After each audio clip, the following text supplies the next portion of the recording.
Egunon guztioi, buenos días a todos y a todas. Pues yo creo que, nire ustez, beste behin ere, hemen gaude, Eudel eta Euskaltzaindia. Aspaldiko erakundeak, erakunde eragileak, eta egunero lan egiten dugunok, batez ere Euskara bera eta Euskal kultura gure udaletan, gure kaleetan, gure karriketan, gure paisaia, azken baten, duintasun osoz ager dadin.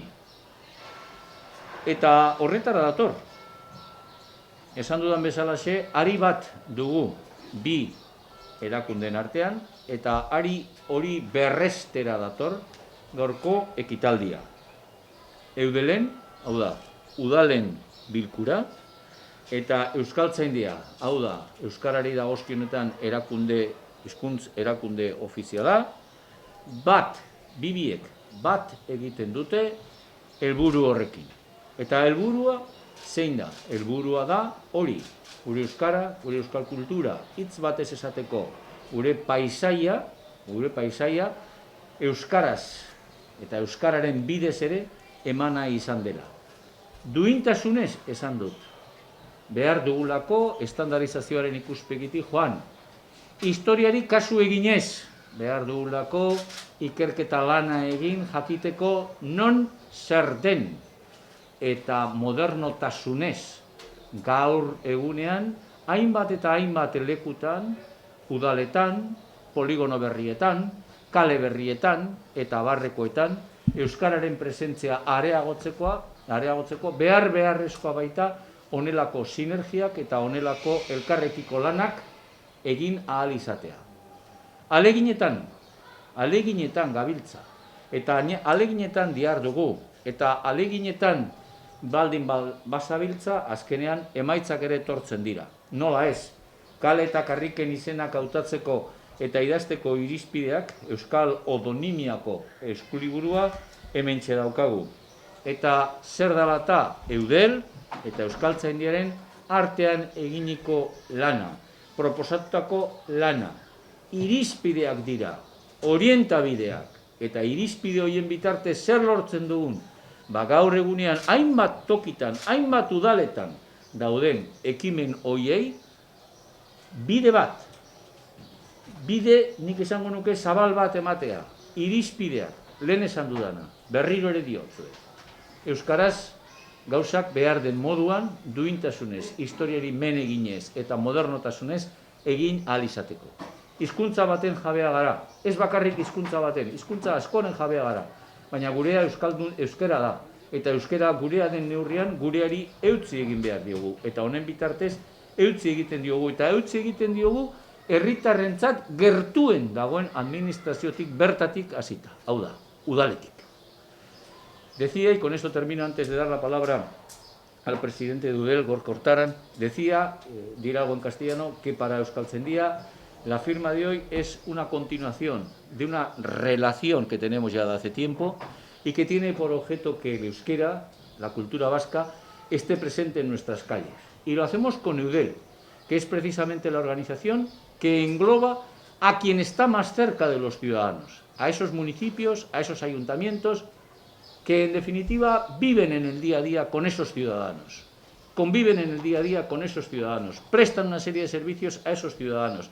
Son los más inmediatos, es la administración que tenemos, digamos, más a mano. Y esa administración también tiene una expresión a través de nuestra lengua oficial, juntamente con el castellano, a través del euskera y de la euskal cultura.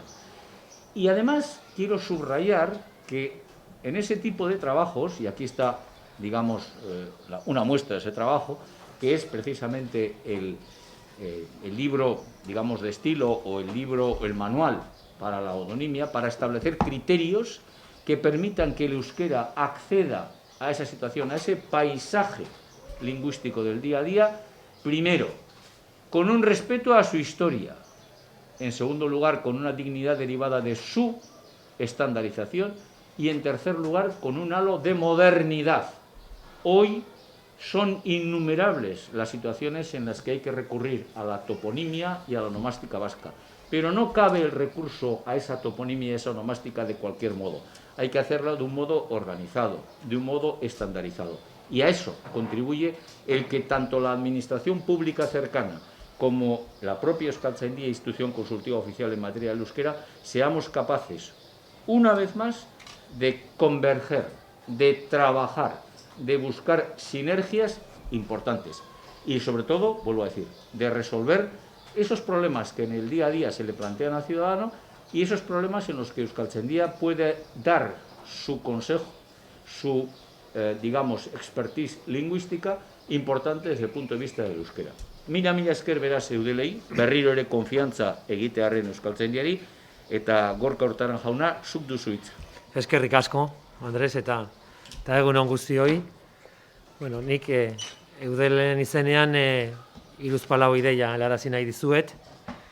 Batetik, elkarlana edo lankidetza ideia. Hain zuzen ere, bueno, gure elkartearen ezaugarririk nagusienetariko bat, elkarlana jorratzea da. Lankidetza, elkarlana, eraginkorragoak izateko, eta baita ere ez bakarrik orduro, ez? Euskal Herriko udalak, bueno, elkarlanean ibiltzen garelako, baizik eta gainontzeko erakunde eta elkarteekin ere elkarlan bera hori jorratzen dugulako. Eraginkorragoak izateko eta batez ere udalerriok ditugun eskuduntzak hobeto jorratzeko eta zerbitzu hobeak eskaintzeko herritar guztiei. Beraz, lankidetza da eudel elkartearen ezaugarri nagusienetariko bat, eta hori jorratzen dugu ez bakarrik udalen artean, baizik eta gainontzeko erakunde eta elkarteen artean. Eta horietako bat, noski, gaur irradatzen den bezala, Euskaltzaindia da.